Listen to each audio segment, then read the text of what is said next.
সানজিদা মিতু আপুর প্রথম নিবেদন, স্বপ্ন ডানায় একদিন। রচনা Sanjida Mitu, upload M A Shahin, কণ্ঠে আমি প্রান্তি। আমি দেবব্রত। আজ খুব ভোরে ঘুমটা ভেঙে গেল। সূর্য এখনো ওঠেনি। এত মিষ্টি লাগছে ভোরের ঝিরিঝিরি বাতাস, পাখির কিচিরমিচির শব্দে মনটা নেচে উঠছে। আজ আমার খুব ইচ্ছে করছে দূরে কোথাও হারাতে। হ্যাঁ, আজই। কোথায় যাওয়া যায়? প্রকৃতির কাছে যেতে, ছবি আঁকতে, পাখিদের সাথে কথা বলতে, কত কিছুই যে ইচ্ছে করছে। যাই, রং তুলি, পেপার পোস্টার সব নিয়ে বেরিয়ে পড়ি। এই চার দেয়াল আর ভালো লাগছে না। কে আপনি?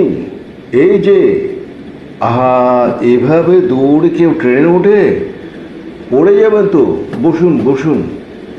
এই যে, আপনারা একটু ভদ্র মহিলাকে বসতে দিন না। জি, ধন্যবাদ। হ্যাঁ, মানে এই তো একটু যাব আর কি। তা কোথায় যাবেন আপনি? জানি না, ইচ্ছে করছে তাই।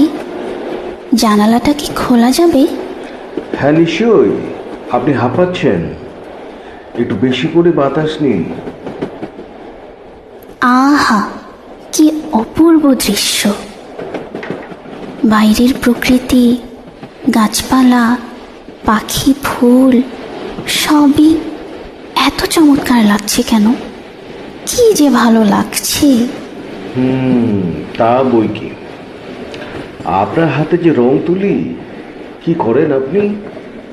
যাবেনই বা কোথায়? জানি না, আমার ট্রেন ভালো লাগে। ঝমাঝম শব্দ, ট্রেনটা বেশ চলছে। আচ্ছা, সামনে কোনো বন জঙ্গল আছে? অনেক গাছপালা, ফুল, পাখি সব কিছুই আছে এমন বন? জানি না, তবে এই পথে ভাওয়াল গড় পড়ে। শাল সেগুনে ভরা একটা অটো বিপদ দেখতে পারেন।